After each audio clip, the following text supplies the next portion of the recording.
Hi everyone, good afternoon. So, we are here on Real Talk with Jenny. We are now on our episode 18, and today I'm just so excited with our guest, and you'll know him in a while. I know you guys are wondering, it's a Wednesday, how come we have Real Talk episode today? Yeah, the reason is because our guest today is a very important person.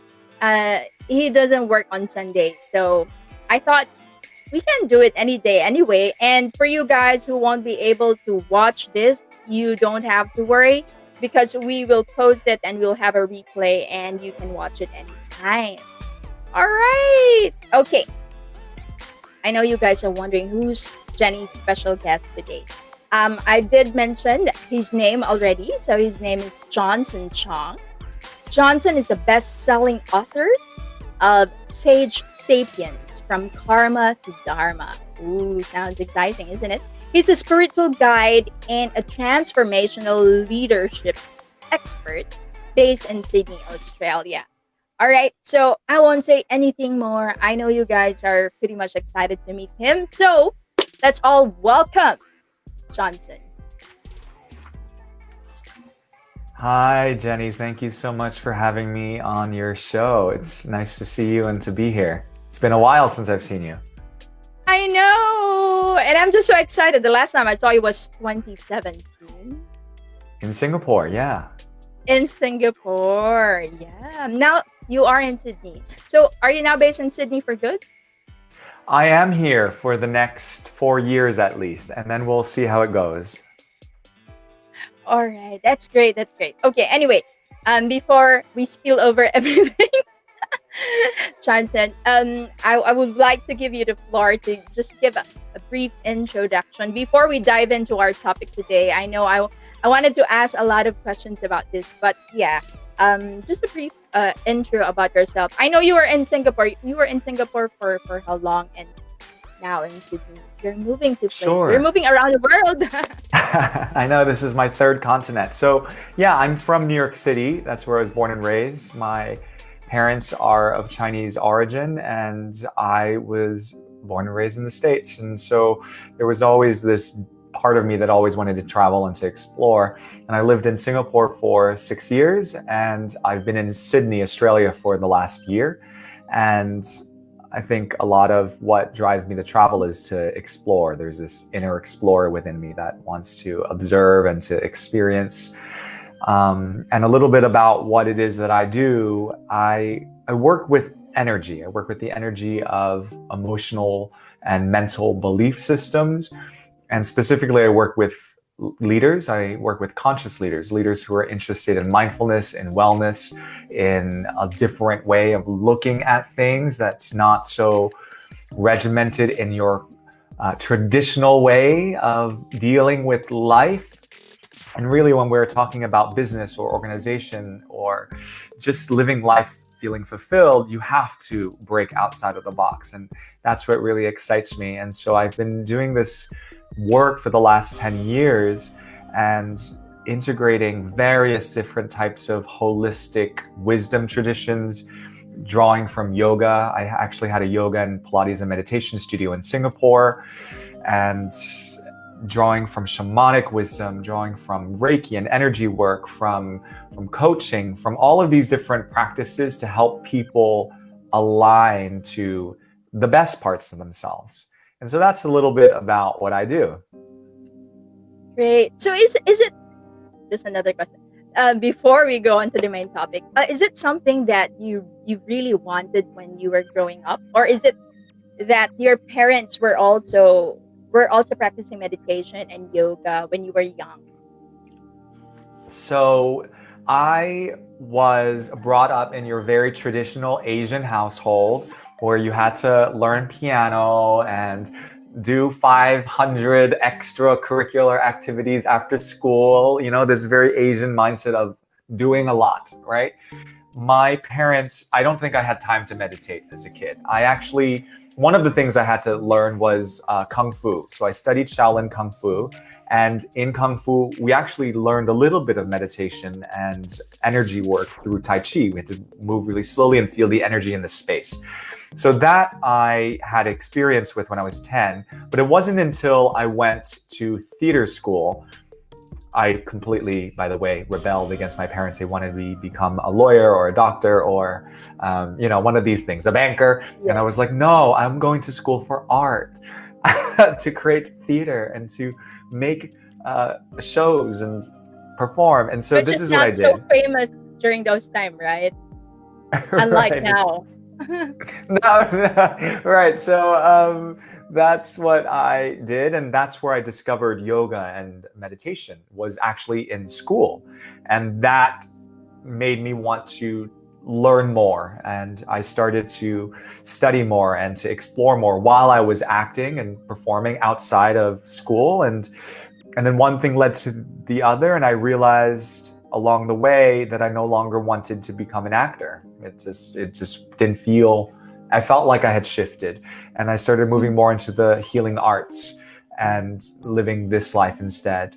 And it feels more in alignment with who I am right now. And that's what happened.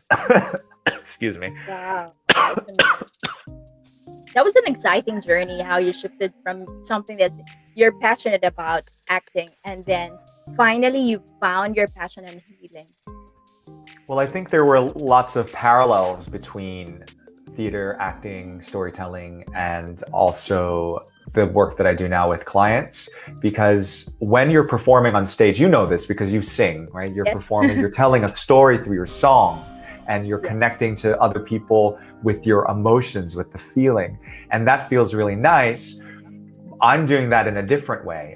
Now it's similar, but I'm looking at people's stories in their own lives and how the stories that they've told themselves, the stories that their parents have told them, how that affects them right now. Because a lot of the times we are running programs and behaviors that we are not conscious of.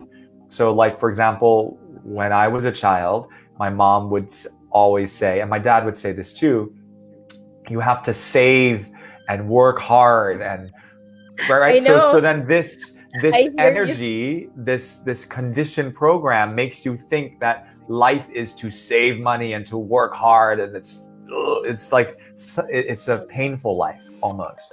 And because of this behavior pattern, I had to learn to break out of that. So now I don't work hard, I just work intelligently. I actually spend most of my time, like Sunday, I'm resting. Like, no, I need to rest. So I mean, we all have different days of rest, right? So we have to figure out how to create balance, because it's not all about work. But if we're stuck in an old pattern that we didn't choose, it's really difficult to come out of that. And that's where we need help in various ways.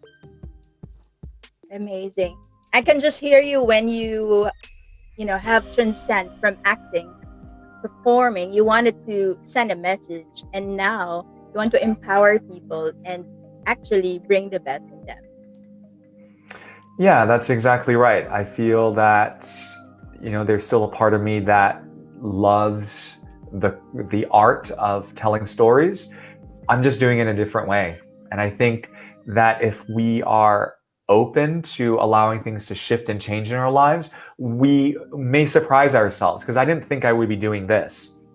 If you asked me, 10 years ago that I would move out of New York City and be living in Sydney, Australia, coaching people online on how to be better leaders, I'd be like, you're crazy. like that's not what I thought. But our sense of identity is very fluid. And it must be fluid, because if we're constantly trying to hold on to our identity, it creates a lot of suffering, because then we're actually holding on to an idea, and ideas are constantly changing.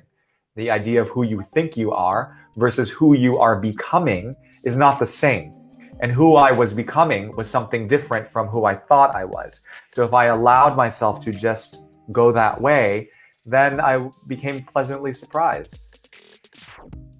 That's amazing. And that must be a struggle, right? In ourselves, like fighting, like, no, this is what I should be, but I'm leaning towards this direction. Sometimes I find myself in that situation, actually most of the time recently.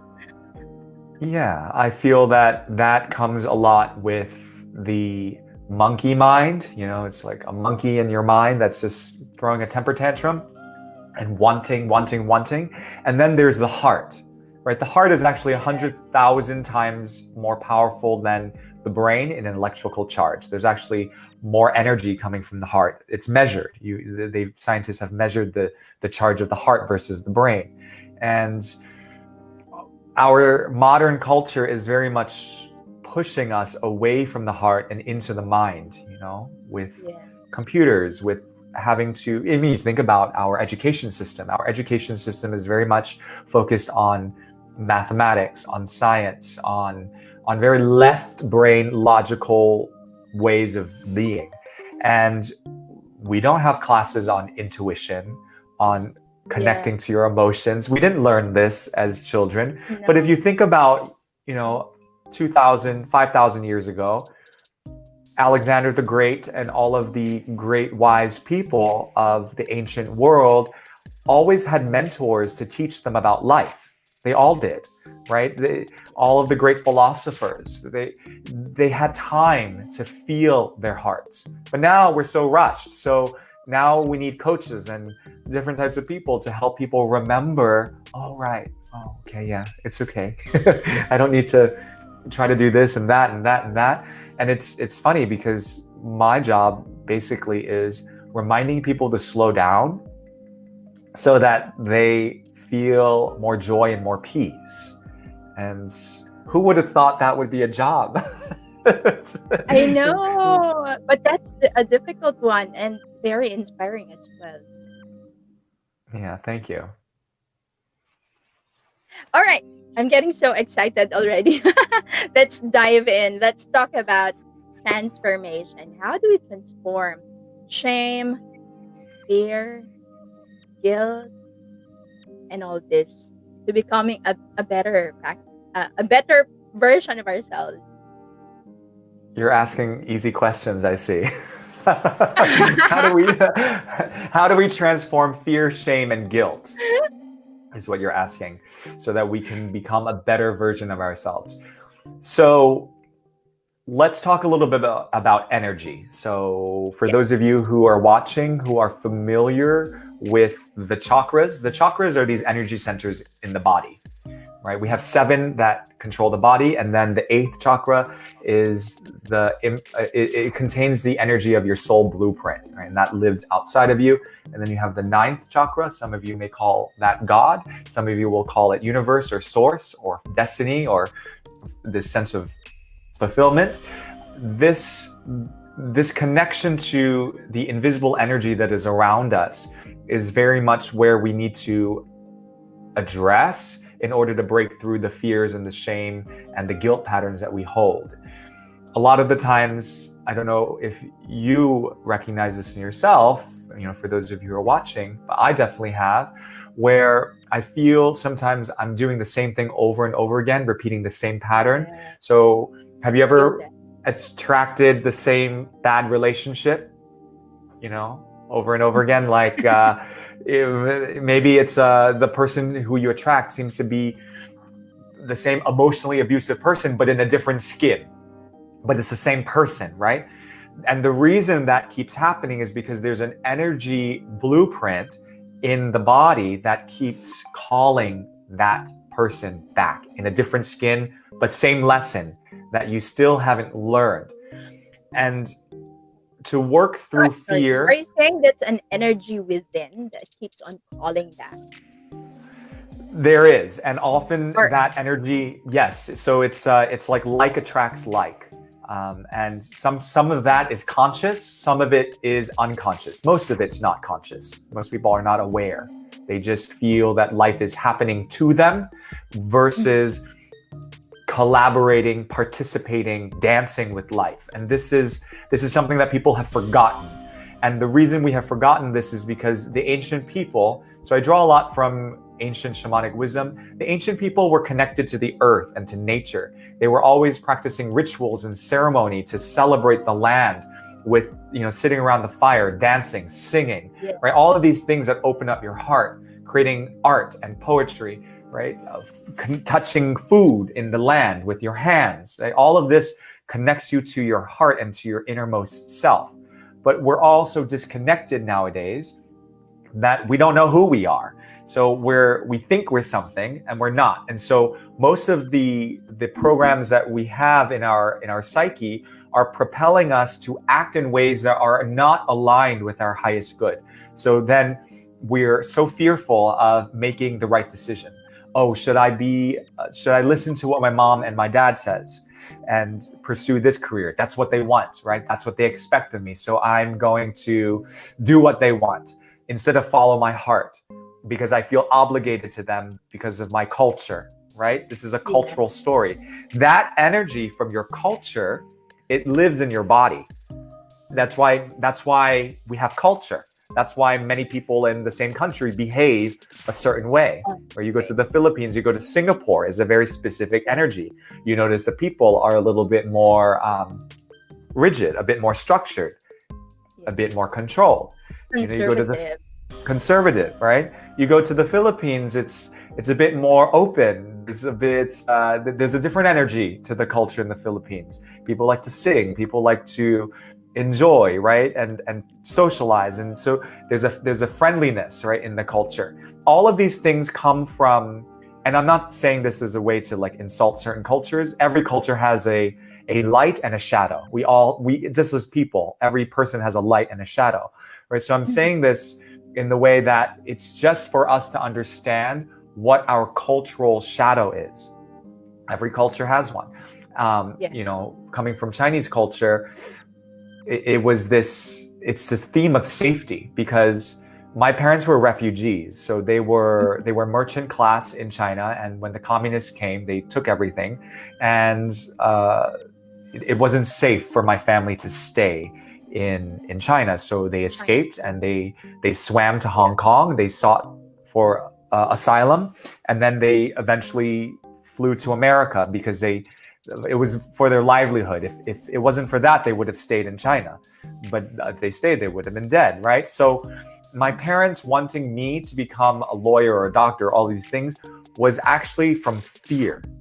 Because ever since they can remember, they were always being chased and hunted and basically attacked, right, by their country. So there was an energy of fear within them that informed the decisions that they wanted me to, or the decisions they made in their lives, and also the expectations they have of me.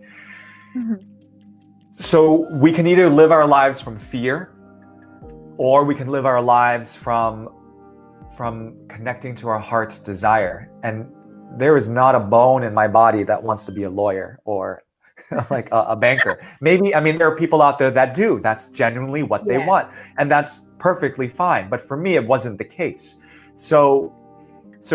But I also felt that I needed to respect my parents and their wishes. So I had this big conflict with guilt. I felt guilty for making the choices. I felt afraid, because my parents are very tough people. So I'm like, oh no, if I do something in a certain way, they're not going to like it, and they might not want me anymore, right? You go through all these thoughts as a teenager, like, oh, maybe they'll disown me and all of these things. And you also feel sometimes shame for wanting something, because as a child, oftentimes we're told, no, you can't have that. You're not good enough, right? And when you're, or the things that you like, you won't make that much money out of it. There's also right, and you're told that it's not worth it, right? So then you feel shame for even feeling something, and so then we've gotten into a cycle of repression, and we've bottled everything down instead of expressing what we actually want.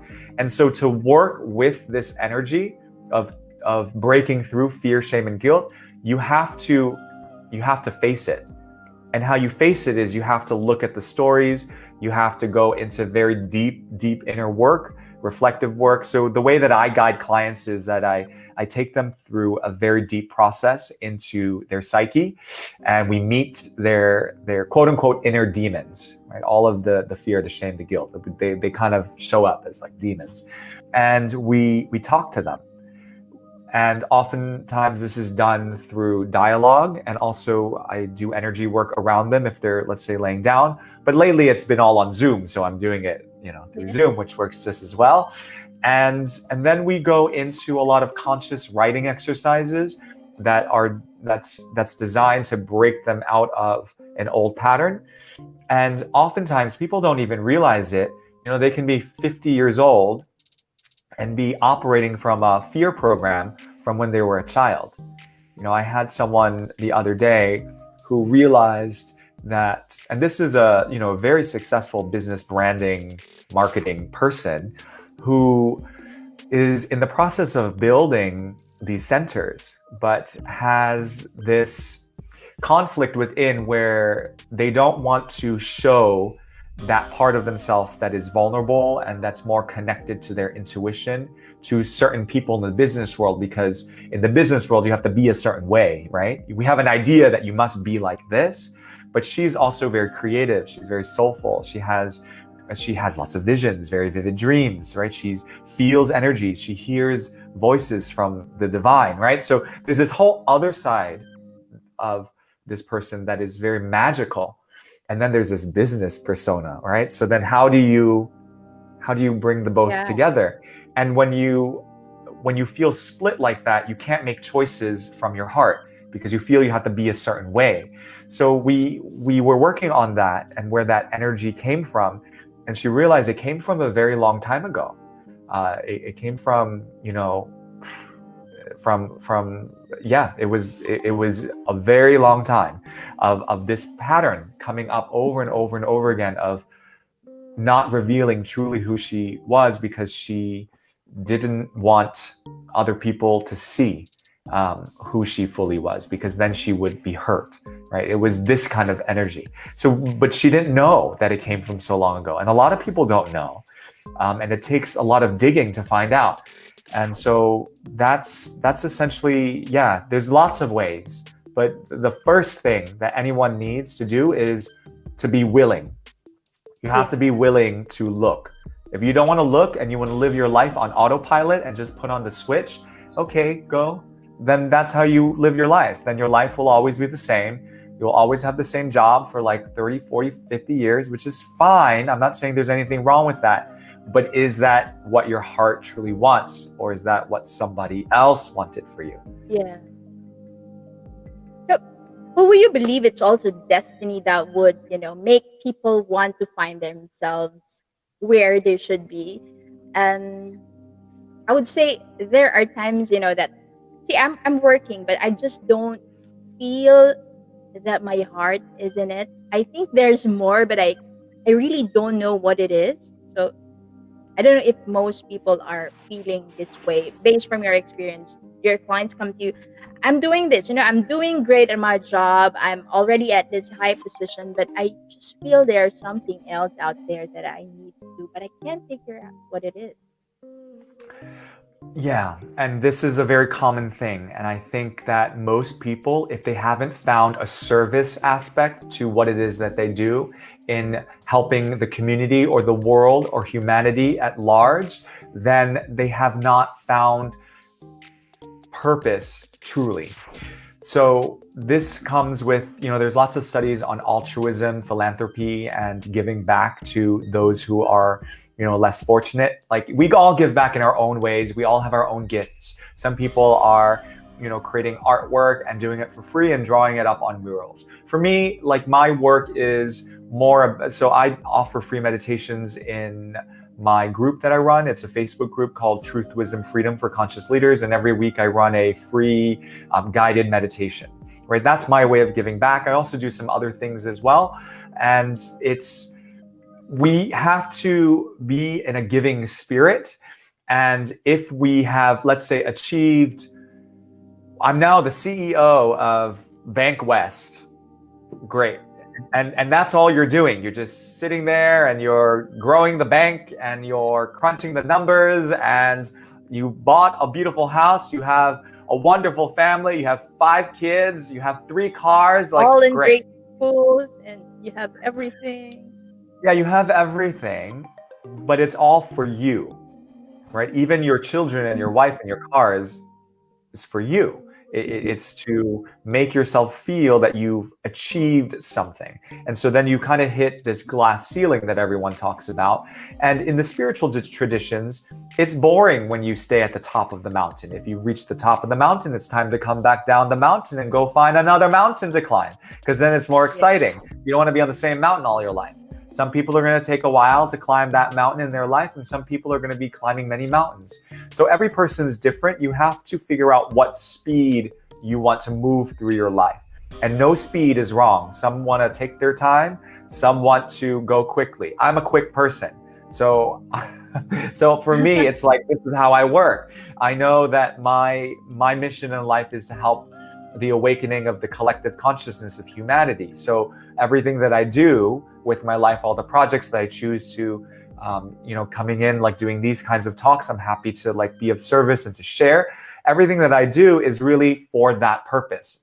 And that really is my purpose. I want to live in a world where people are transparent and authentic and loving and compassionate and not grouchy and mean and bitchy. Like, that's not the kind of world I want to live in. Right? So exactly. in order to and do that, and you feel good about it, right? There's an inner gratification that no money can buy. I mean, sharing thoughts, and making somebody smile, feel good about themselves is really something.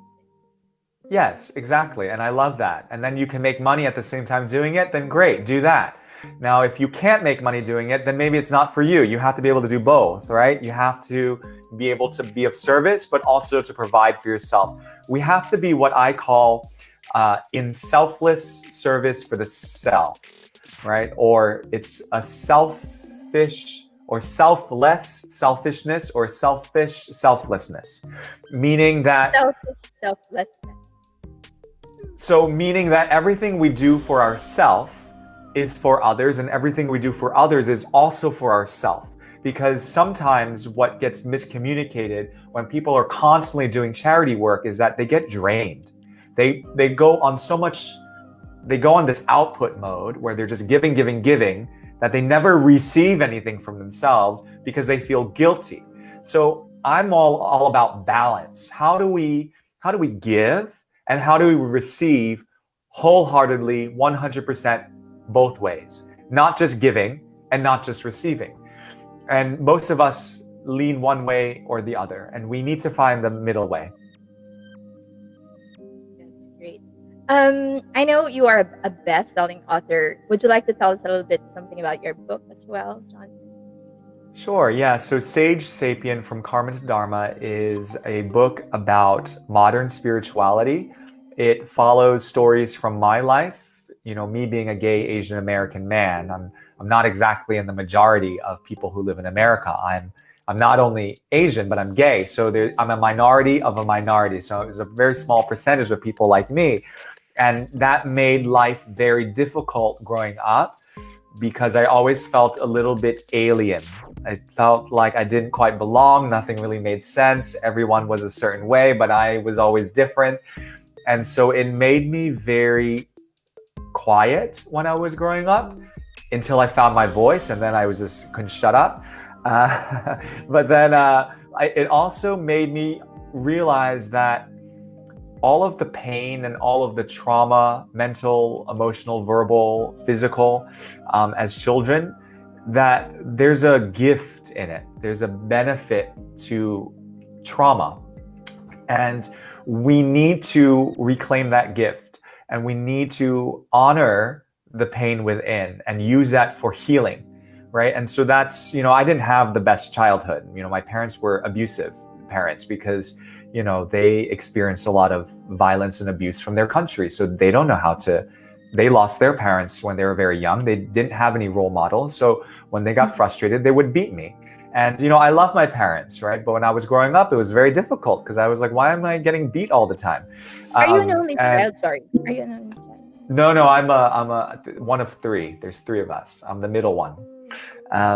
So this was very confusing as a child growing up. And so a lot of the lessons I learned was in retrospect from the spiritual practices that I studied in India, from around the world, traveling, and bringing that into a more modern way, because yes, it's lovely that religion exists, and also there's lots of spiritual traditions out there and wisdom out there.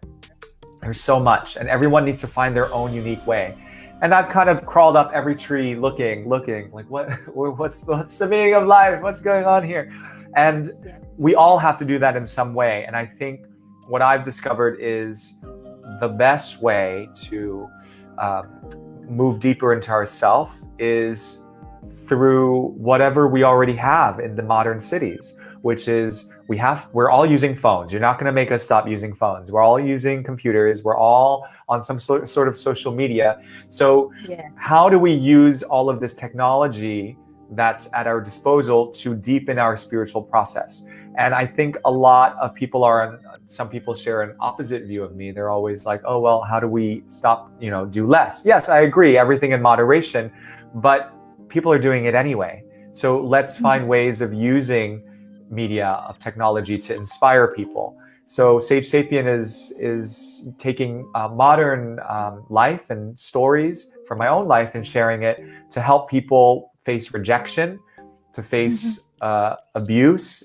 Sometimes it's self-abuse. We harm ourselves, right? All of the stories we tell ourselves that we're not good enough, we're not deserving enough, we're not smart enough, we're not tall enough, we're not thin enough, whatever story it is that you tell. And it's about self-acceptance. It's a spiritual journey on self-acceptance, and that's what the book's about.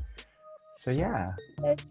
That's kind of difficult, right? Because we always have this self-talk, and most of the time what we speak to ourselves isn't that good.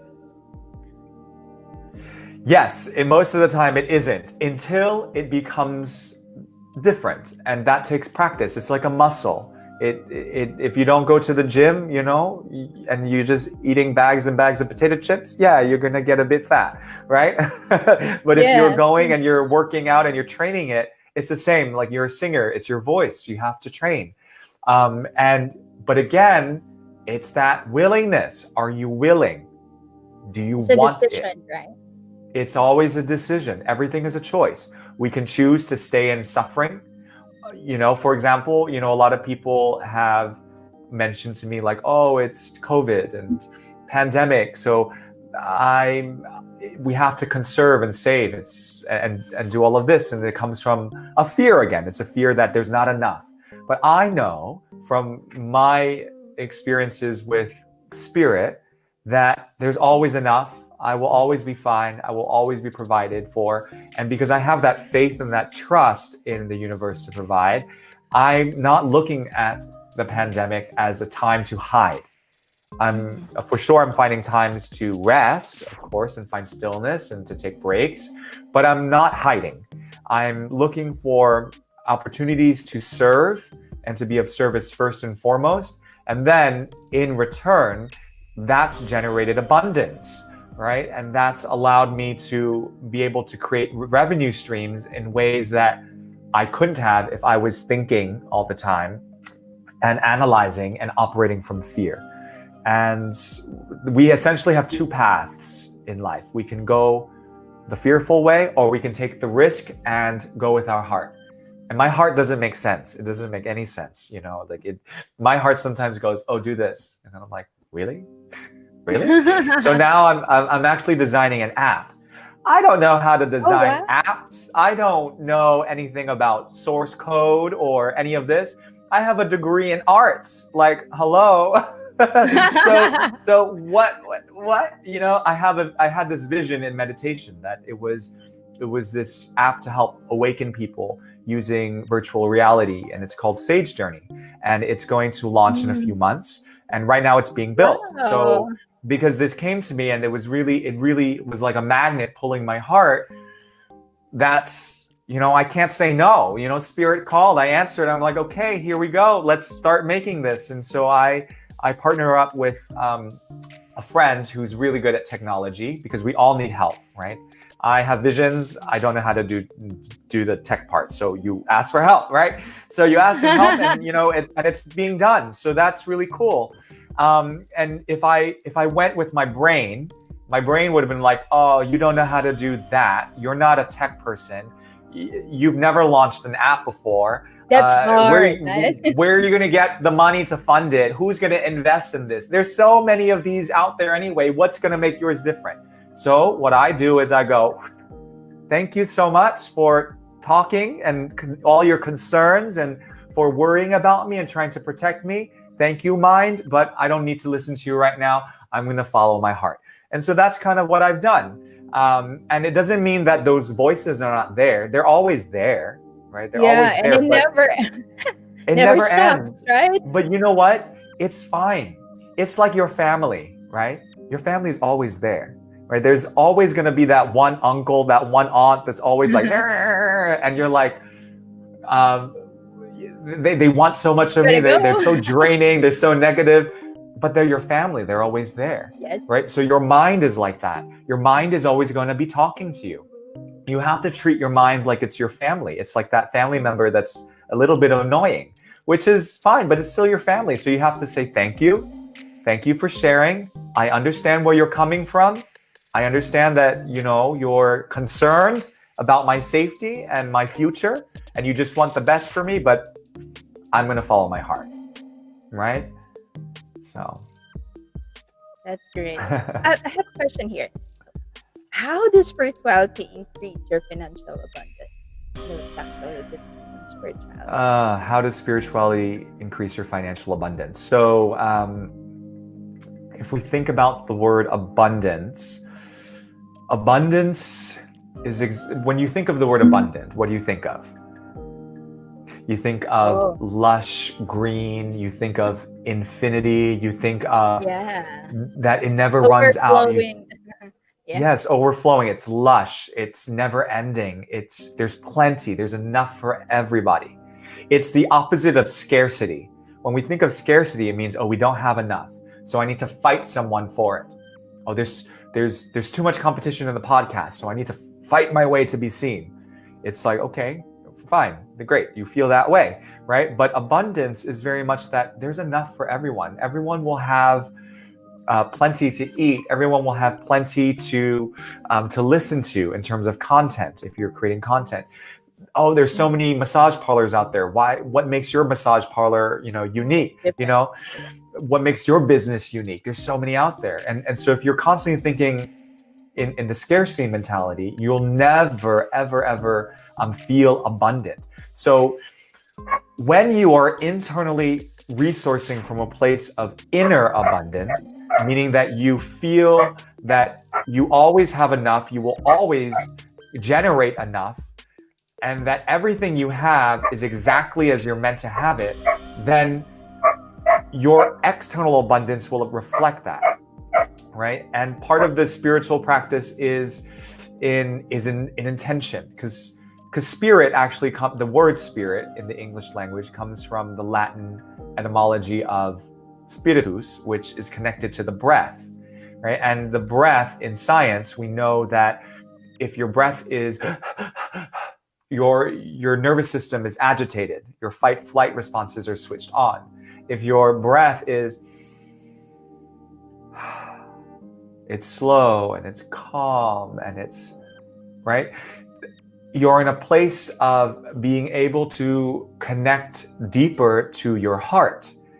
The chatter of your mind is very slow because your breath has slowed down. We know this through yoga, we know this through meditation, and scientists have measured brain waves and heart waves and studied people in deep states, Tibetan monks in deep meditation. They've studied all of this.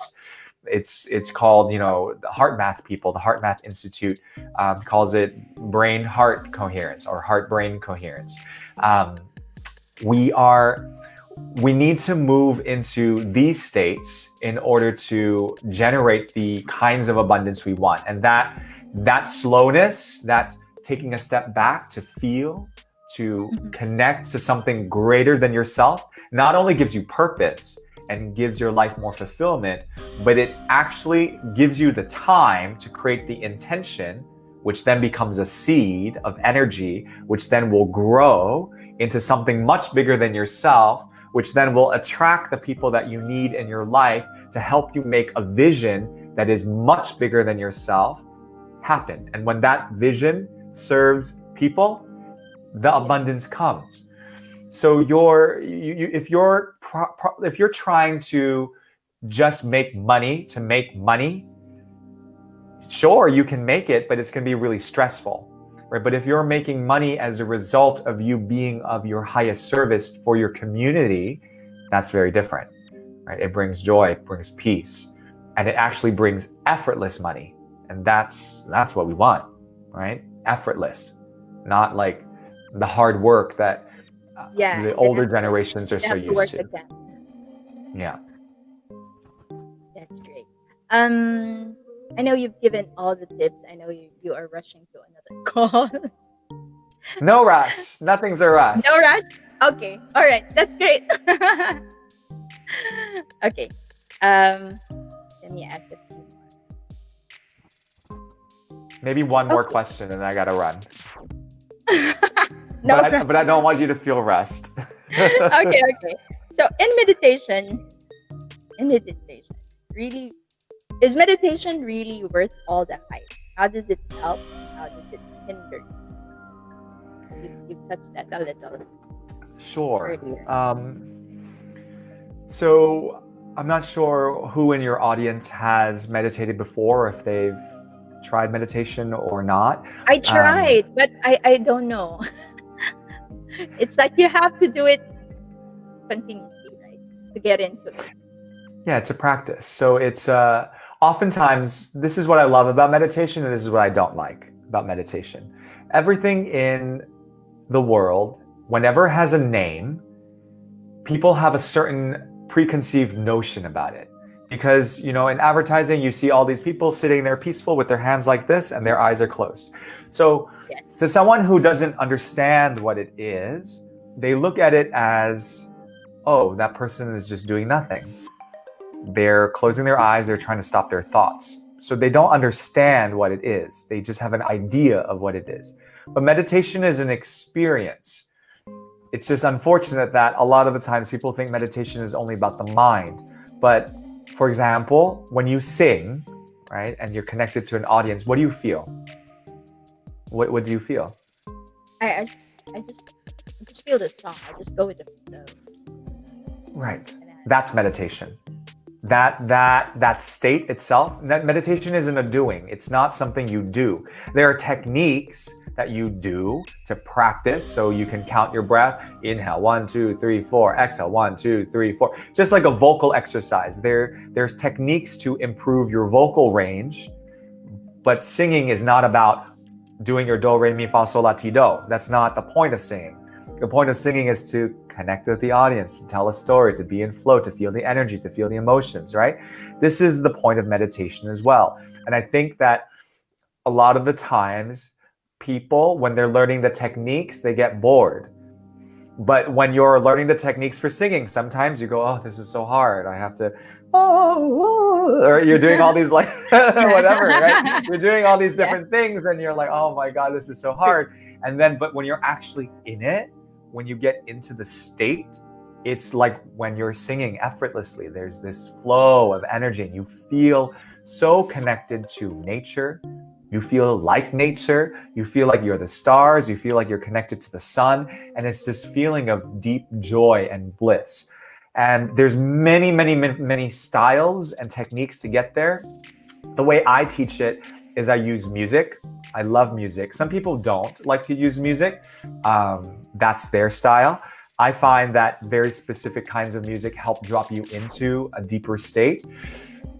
And this is all measured through science, of course, right? Different frequencies produce different effects. Like a sad song is measured in a very specific frequency versus a upbeat, 90 beats per, I can't remember what the beats are per minute, but of like upbeat songs, like happy songs, there's this different feeling, right? Everything's measured in frequency. So same with meditation. If I'm leading people into a place of inner peace, I'm probably going to use music that are, with flutes and water and various types of elements to connect them to that state. Yeah, and then I will guide them with my words because most people are very visual and stuck in the mind. So instead of trying to shut the mind off, which a lot of older traditions work on. It's just like sit there, just sit, close your eyes and sit. But most modern people are really neurotic, they can't just sit there. So you have to use the mind as an ally and work with the mind. So I use a lot of verbal cues. I ask a lot of questions, and I use that energy that people are spinning in their head anyway to then create a different shift in focus. So I do that with words. And then if it's live, if I'm doing a retreat somewhere like in India or Nepal or somewhere, and we're all together in the same room, I will touch people and do some energy work around them so that they can feel something around them to help them deepen that state. So there's many things. I also work with smells. I like to use different essential oils because that helps to drop people into sense memory. Like when you smell your grandma's perfume or something. You remember that. You feel warm and like you're at home, right? Lavender, rose, jasmine, all of these smells, they're very powerful. Smell is very powerful. So when you start to engage all the senses, you have an experience. And then when you're asking questions, you have an even deeper experience. So for me, this is kind of the roadmap that I use to get people to a state. And then when they get to a state, I can just let go and let them drive. And then they're like, oh, okay, I feel this. And sometimes people move, they're moving in their meditation. They don't have to sit there, right? That's an idea again. That's the technique you're practicing. I'm going to sit here and go like this and do this, right? But that's an idea. That's not the actual state. In some meditations, some people's bodies are just dancing. They're not doing anything. It's just the energy is moving. They're flowing. It's like when you're singing and you have a riff, there's no words. You're just riffing, right? It's like that. That's meditation. That's very interesting because normally when we think of meditation, it's just have to sit down and shut our mind, as what you said, stop all those thoughts that keeps on flowing, and it's not easy. Those are the techniques. Thoughts would always come back here and then. Shut up. But you can't. Those are the exercises to begin. They're not the state. It's like the ballet dancer practicing backstage, holding the ballet bar, doing her dégagés and her battements, and she's just doing her leg work. That's the practice, right? So sometimes practice is hard. It's hard. But then when you get on stage, right, you're performing and you're flowing, it's different, right? So this is what we're trying to teach people to get to. And it's not going to be easy as soon as you get there and you're sitting there and you're trying to switch your mind off. But if you live 40 years with your mind like you think you're going to do it in one session? No, it's not going to happen. You need to practice. True. All right. Just final words, Johnson. I know you've given us a lot of wisdom today for people who are going through tough times. Still having those fear. As you said, it's not easy, and we can have this episode every Sunday, but still people will still be in that situation. I normally say sometimes we resonate with specific speaker, with specific person, with the way they talk. And it's okay, but we're just sharing it anyway, right? It's sure. Not wrong to share it because we want to encourage more people and to be happy. Yes. Yeah. I think you're exactly right. People will resonate with other people in different ways. It's all about chemistry, right? You will be attracted to the way that some people speak. Some people love the way I speak. Some people don't resonate with the way I speak, which is completely fine. And I'm not offended by it. Everyone has to find their own community, their own tribe, their own mentors, their own way of exploring themselves. And that's exactly it. We need to be in community right now more than ever. So if people podcasts are great in that they spread ideas and they give people an idea of a possible roadmap to a state of being, inner peace, joy. But you can listen all you want. You can listen to 1,000 podcasts about inner peace. But if you don't do anything with the map that you've been given, you don't actually walk. The map is not the territory. the map with the rivers and the trees doesn't mean you're actually in the river, like, and around the trees. You have to go walk True. there. Yeah. Right? So the You have to podcast find is like out. you have to go. You have the map, now go do it. Right? So the Exactly. the podcast is like the map. And what I would encourage everyone to do is to, connect to the kinds of work that you want to explore. Like if you want to go do Reiki, go do that. If you want to learn meditation, go do that. Go do it. Go try something instead of just sitting there all day, right? And thinking. And look, the beauty of thinking and analyzing is that we're doing it now. Like that's what we're doing. We're thinking and we're talking, we're discussing ideas. That is the beauty of thinking. Right? But then we have to like turn off the podcast and then go and actually practice something. Go sing, go dance, go draw, go create, right? Go be of service somewhere. And so I run programs for 8 weeks online where we deepen into these deeper states of awareness and consciousness. And the program is called Rebirth, emerging from the suffering of the old limited self. And it's really for people that are in a leadership capacity, that are feeling really bogged down with the inner voices that we were talking about, those little demons that tell us, no, you're not good enough. The critic, that inner critic that says, no, no, no.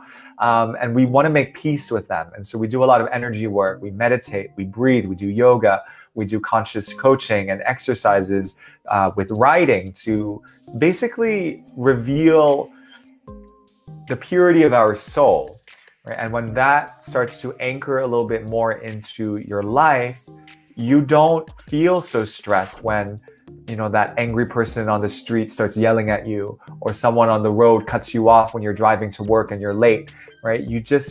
Everything slides off your back like water off a duck's back. It's just, whew, right? Because you know deeply who you are inside. And this is something that is super important, especially for people who are leaders. So that's something that I offer, if that resonates at all with any of your viewers. And I do free consults for people to see if they're right for the program.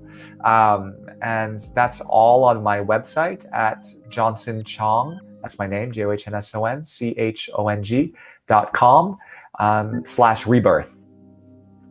Okay. So your name, Johnson Chong /rebirth. Don't forget that. Yeah, .com /rebirth. Yeah.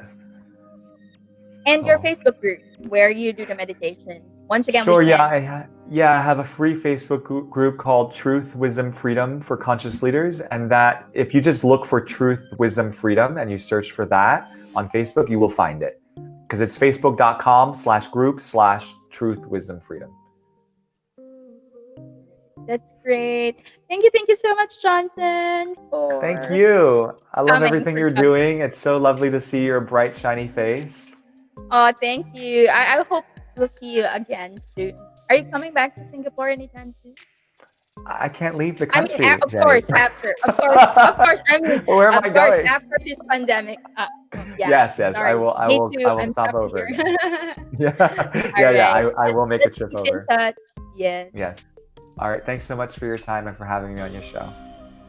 Thank you. Take care. All right. Bye. Bye. All right. Thank you so much, guys. That was a very interesting topic that we have with Johnson. Once again, I hope that we are able to give light on some of your thoughts, questions. And if you have any topics that, once again, you want us to talk about, just feel free to message me on Facebook, Instagram, or LinkedIn. I'm on all those platforms. And for those who are not able to watch this episode, don't you worry. I'm just going to upload it on YouTube so everyone will be able to watch it. And please don't forget to subscribe and click that notification bell once you see it, so you'll get notified for all the uploads that we do. Thank you so much. This has been a great conversation with Johnson Chong on our episode 18 of Real Talk with Jenny. See you again soon.